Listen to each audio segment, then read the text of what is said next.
Hey guys, and welcome to the channel. If you haven't already, please make sure you like the video, subscribe to the channel, share the videos, hit the notification bell as well to make sure you're alerted to all the new videos. Okay, let's get straight into this. You know what I'm going to be talking about, because on the title, everyone knows we're going to be doing the Test Series review for Pakistan versus Zimbabwe. I was tempted to do this as a bit of a longer video, but I'm going to try and keep it short and sweet, because I think both test matches were pretty similar in the sense that, yes, both were won by an innings, but both were dominated by Pakistan, and we saw some very, I think, clinical performances from Pakistan and the players as well, which is really impressive to see. And Zimbabwe, I mean, some work to be done there. I think that's pretty fair to say. So on the Pakistan front, of course, winning both by an innings and some, the first and second test match. Babar Azam, though, nowhere to be seen. Unbelievable, right? I mean, you'd expect when Pakistan score 500 plus, like they did in that second test match, that Babar Azam would be scoring big. He didn't get any runs in the first or second test match. In a little bit of a slump, but I don't want to touch upon that too much because, look, he's a class player. I think he's going to come out of it. But I think his kryptonite really was Musrabani, who was, I think, one of the smaller bright sparks for Zimbabwe. And they'll be happy that at least he is now their spearhead and he's going forward for them. I would say is their main threat now when they play not just red ball but white ball as well, to be honest with you. Yes, they're missing Sekunda Raza. Hopefully he, wishing him all the best. I know he has been ill and has got quite a serious illness as well, so hopefully he comes back. Surprised that they didn't have Madva here and there. But I don't know, we'll talk about that in a bit, because I want to talk about the most important thing, which is Pakistan winning, of course, because as a Pakistan fan, look, I mean, I've said this on one of my reviews and also on Ash's channel, for us 2.0, that you don't often say, actually, sorry, on Vinny's Cricket Catch-Up as well, on the weekend, you can't always say that Pakistan put on a clinical display. In fact, it's something that you would rarely use for Pakistan, but recently, in the last few months, I've been using it more and more and more. I've been using the word clinical, and I think that is a word for me that probably epitomizes Pakistan's development as a team. We're not so reliant on Babar Azam just scoring runs. We're not so reliant on just Shaheen Afridi getting wickets. Now, we're not so, I think, bottom heavy or top heavy or middle heavy. We have this, especially in Test cricket, I feel like we have a very solid batting lineup now. And we don't have to just rely on one or two players. Everyone can chip in, and I think even the tail can as well. We've seen Hasan Ali get runs. Naman Ali got 97, right, in that second test match, on top of getting a fifer. Really impressive stuff. So I just think overall, you look at it and you think, that is really impressive from a Pakistan point of view. We need a tail that can wag, because we know that we still will be prone to a collapse. But overall, I think we look more solid than we have done for a number of years, especially in Test cricket, with Fawad Alam in the middle order. You've got Azhar Ali in there as well, got runs. You've got Mohammad Rizwan in there, Fahim Ashraf as well. I think random that he didn't play. Tabish Khan obviously came in, but didn't really think we needed two spinners. I think Sajid Khan for that second Test match probably wasn't needed. Fahim Ashraf I would have liked to have played, but look, I think it's not a bad idea to see Sajid Khan, and a lot of people actually said Pakistan should have played more inexperienced players, given more people a chance, because it was Zimbabwe and because we dominated the first test match so well. Why not then in the second test match do it? I think Pakistan just wanted to go out there and maybe be clinical and get it under their belt, the win, as professionally as possible. So look, I think overall really good signs. Hasan Ali, 14 wickets for him. I think he's got 4 or 5 wickets in his last something like 4 innings or something ridiculous. I mean, apart from obviously that last one. So I think, sorry, in his last 4 test matches, he's got 4 or 5 wickets in one of the innings.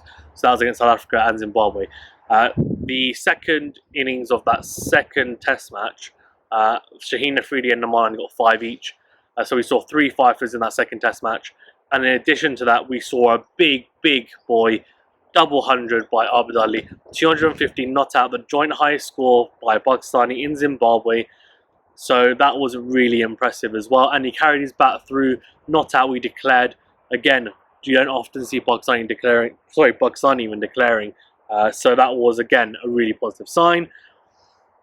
Imran Bog got runs in the first Test match 91. Again, only 2 innings batted for the Pakistani batsmen. 1 in the first Test match, 1 in the second Test match. Babar Azam, look, he's a class act. We know that. Got runs. Babar Azam didn't get any runs. Azrali got 100 in the second Test match as well. 101. Didn't get a huge amount of runs, but still got some runs, which is good to see.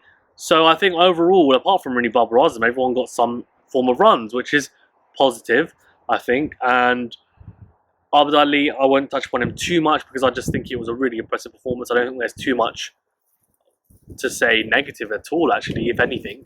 So I think I'm just going to stick to the positives with him and say, look, he clearly came into this in a little bit of, I would say he came into this series under pressure, if I'm being honest with you.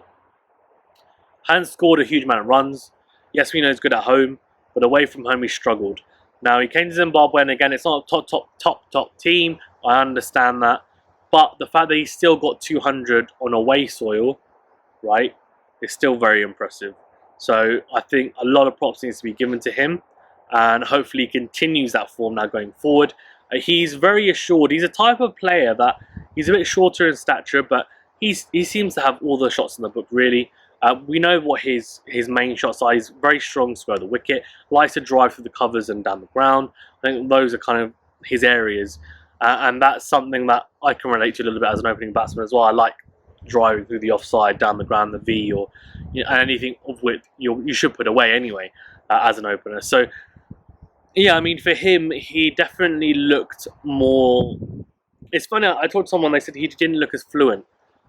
I think it's more actually a case of he has reined in a little bit, and he's now got this more calculated aggression, which I love using that phrase, but it's more a mindset of, I'm playing Test cricket here, I can bat the whole innings. If I bat the whole innings, I'm going to get runs, but I don't need to take unnecessary risks, and I think he's definitely cut that out, or tried to, which has been really good to see, which is why then we've seen him bat 10 hours for 200, and that's fantastic. Strike rate of 53, I think it was, so really good. Azrali obviously built a fantastic knock of 100 as well, plus, and they put on that huge partnership, which was really impressive to see. Now, on the bowling front, Hasan, I touched upon, really impressive, man of the series, I think, for me. And then you had Shaheen Afridi. We know how good he is as a bowler. He's still our spearhead, I would say. And with a new ball, he's really effective. Hasan with the older ball, I think, is really effective. Reverse swings it. Is very skiddy as well. Has a very deceptively quick and skiddy bouncer. And he gets that in-swing movement and occasional kind of, away movement off the seam. I think he's more effective with the older ball, so I was glad that he didn't have the new ball in this test match, because I feel like with the new ball he's a bit expensive and isn't as effective. But he's always looking to get wickets, and that's what's really impressed me. Babar Ali, got a 5 for as well, and he looks quite tidy, I think, left arm spinner. But his batting was impressive as well. That 97, I was impressed by that. Very good knock from him. And look, I mean, it just shows the different layers in the Pakistan lineup right now, which is good to see. I guess apart from that, Dabish Khan obviously made his debut. He looks okay. I mean, he was very miserly in the first innings, got a wicket as well to boot. But in the second innings, he got a bit of tap to pick up a wicket. Look, I think the jury's still out. He's a fantastic first-class bowler. That doesn't always translate into a fantastic international bowler. Let's see. I think let's give him, let's give him a string of matches. You have to, right? I mean, you've now given him the taste of it. Why not? I mean, we should only be playing one spin outside the subcontinent anyway, so realistically, he should get a game. Play him, play Hasan Ali, Shaheen Afridi, and Fahim Ashraf, and just see it. If he doesn't perform well, then you look at other people. But for now, I think he's been knocking on the door for so long. You have to now give him a little bit of a run. 5. I would like him to have 4 or 5 test matches at least, to then make a claim to say this is my spot. So let's see. Apart from that, I was really impressed. As I said, I was really, really impressed with Pakistan. I think, everyone will say, oh, they should have beaten them by an innings and they should have thrashed them and etc, etc. But look, Pakistan can always make things hard for themselves. So the fact that we made it so straightforward, I think is a very positive sign. In addition to that, I think to finish up on, I'll touch upon Zimbabwe. So as I said, Madvahir, I was so surprised that he wasn't on the side. Bizarre, absolutely bizarre decision for me. He's such a good all-round format player, and he just looks so good. Looks very fluent and seems to have all the shots in the book. So that was a bizarre one. Of course, they didn't have Secunda Raza. They didn't have Craig Irvine, Sean Williams. I'm not sure why they weren't playing, because they played the white ball stuff. I'm not sure. They gave a few people debuts, etc. Engarava, for example, who played the white ball stuff, he got a chance in the test matches. Yeah, I mean, look, I think really bowling-wise, Rabani's the only person I can say, look, he actually performed quite well. Batting-wise, obviously, Chagabva got 80 on the second test match, but apart from that, Brendan Taylor got a couple of quick knocks. But just for me, Zimbabwe need to continually play test matches, and it's going to be tough for them, because now they've just lost, really, they're taking a beating in this series. A lot of teams will look at it and say, do we want to come toward them? But the issue that I have with this is, if we want these teams to be competitive, you have to give them the chance. Now, Pakistan have just said, we're going to go tour you, and we'll give you the chance, we'll give you that experience. Zimbabwe will be better for it. They will be. Yes, they've got thrashed. It doesn't matter, because they'll take the points needed from it and say, this is what we need to work on. On average, they only play 3 test matches a year. That's just crazy. They need to be playing more than that. So I think there needs to be a drive from not just Zimbabwe, because Zimbabwe can only do so much, but the ICC and also the test playing nations. They need to be saying, we will come and tour you, or you can come to us. Even if every single test playing nation played a one-off test against them in the year, right, they would play, 10 tests, right, at least, because you'd have some that would give them more than one test match as well. So 10 test matches. Okay, say I don't know, half of them do. At least you got 5 or 6. But 3 is just crazy, and they'll never improve in red ball cricket anyway with that. And we've seen a slight improvement in white ball cricket, I think, in the last year or so in Zimbabwe. So that's because they played it regularly. You can't improve in a format if you're not playing it. It's just simple as that. It's like anything in life. You can't improve in something if you don't practice, and that's what it is for them.